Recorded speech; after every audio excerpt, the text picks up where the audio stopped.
Fala pessoal, Haddad era Lula, agora Haddad quer ser Bolsonaro. Vamos bater um papo aqui sobre a estética do segundo turno nas eleições. Mas antes, se inscreva no nosso canal, dê um like nesse vídeo, ative o sininho para receber as notificações e se quiser ajudar a MBL a continuar lutando por você, entre em www.mbl.org.br/contribua.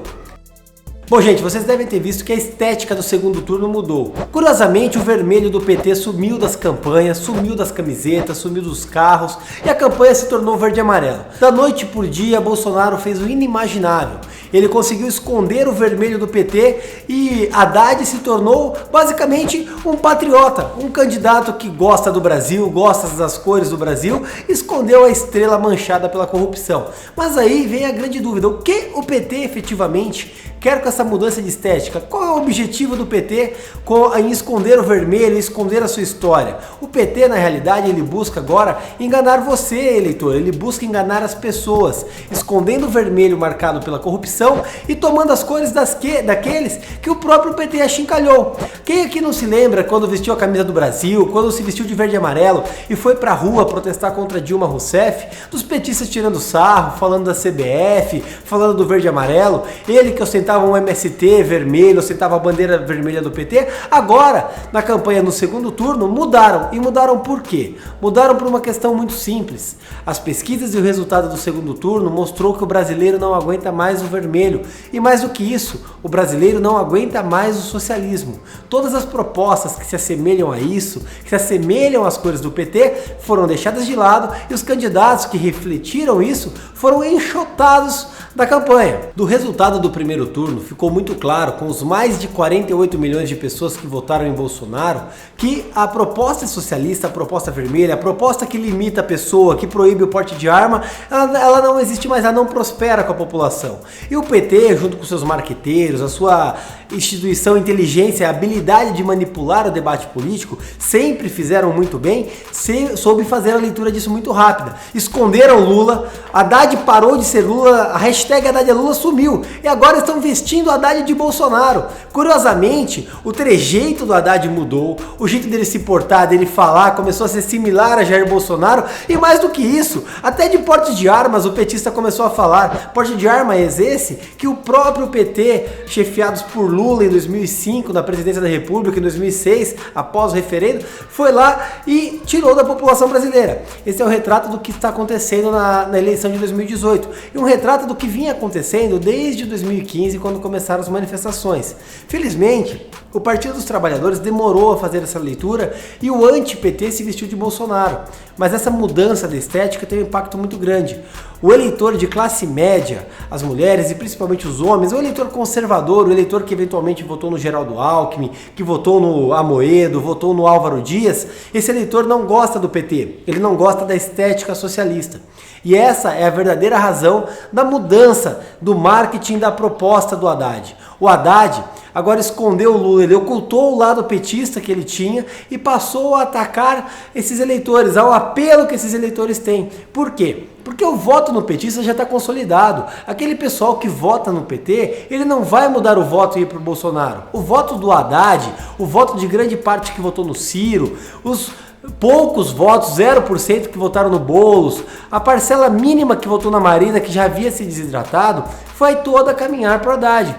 E ainda assim, se somados todos estes, Haddad não tem voto suficiente para passar o Bolsonaro. Então aí vem a grande mágica que os marqueteiros têm que fazer. E esse é o grande motivo da mudança de estética.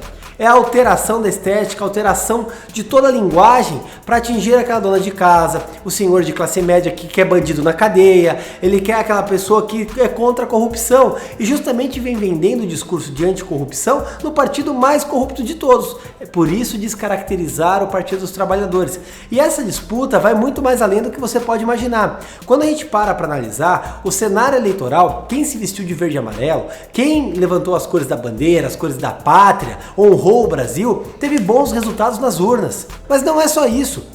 Todos os candidatos que de alguma forma foram apoiados pelo Bolsonaro surpreenderam. Em Minas Gerais, que é o melhor exemplo de tudo, Zema, que até então estava em terceiro colocado nas pesquisas, chegou a 42% ao governo e é o franco favorito a levar o governo de Minas, um candidato do Partido Novo. Aqui em São Paulo, a gente tem o cenário mais interessante. A gente vê de um lado João Dória, que não teve pudores em virar as costas para o Geraldo Alckmin e declarar apoio a Jair Bolsonaro. Foi o primeiro tucano a levantar o franco apoio a Jair Bolsonaro, aderir ao discurso de Bolsonaro, já disse que a polícia ia dar tiro para matar bandido, um discurso muito correto de João Dória, que representa efetivamente o que o João Dória fez.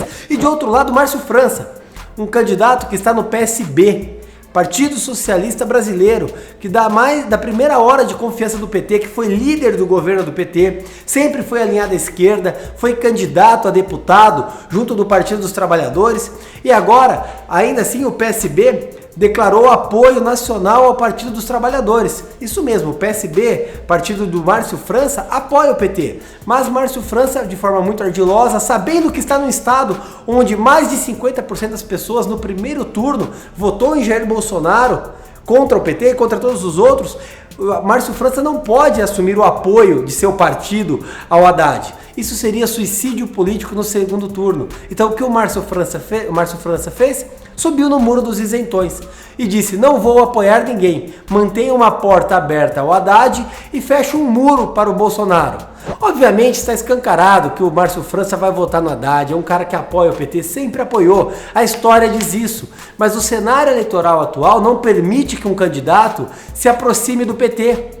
O PT conseguiu alçar o Haddad ao segundo turno em razão dos votos que obteve no Nordeste, em razão do seu núcleo duro de votos. Mas aqui em São Paulo, no estado de São Paulo, não há como o Márcio França apoiar Haddad e enfrentar João Dória, que se investe do anti-PT. João Dória chutou o Haddad no primeiro turno da eleição de São Paulo justamente por ser contrário ao Partido dos Trabalhadores. E esse é o grande desafio de Márcio França. Márcio França tem essa batalha um pouquinho mais fácil que o Haddad, porque o Márcio França ainda é PSB, apesar do amplo favoritismo de João Dória. Agora Haddad não. Haddad está no PT e tem que esconder o Partido dos Trabalhadores. Ele vai se vestir de verde e amarelo, se possível ele vai se pentear de Jair Bolsonaro, daqui a pouco talvez ele tente ser esfaqueado igual o Jair Bolsonaro foi, tudo isso para esconder o que ele é, um petista, uma marmita de presidiário que é comandada de dentro da cadeia por um corrupto, um analfabeto. E aí vem o ponto mais interessante, agora os petistas eles querem analisar currículo, querem comparar o currículo do Haddad, que é professor, foi ministro da educação, mas não sabe usar as vírgulas, contra Bolsonaro. Só que eles se esquecem que esses mesmos petistas botaram um analfabeto na presidência da República. E é esse analfabeto, o ex-presidente, que comanda Haddad. Não é um simples verde e amarelo que vai fazer Fernando Haddad deixar de ser PT. Nem mesmo mudar de sigla vai tirar dele o estigma de pior prefeito de São Paulo. Haddad quer ser Bolsonaro, Haddad foi Lula, porque Haddad, se for o próprio Haddad, não é ninguém senão o pior prefeito de São Paulo que perdeu a eleição pela primeira vez no primeiro turno. Inscreva-se no nosso canal, youtube.com/mblivre. Precisamos da sua ajuda. Acesse mbl.org.br/contribua.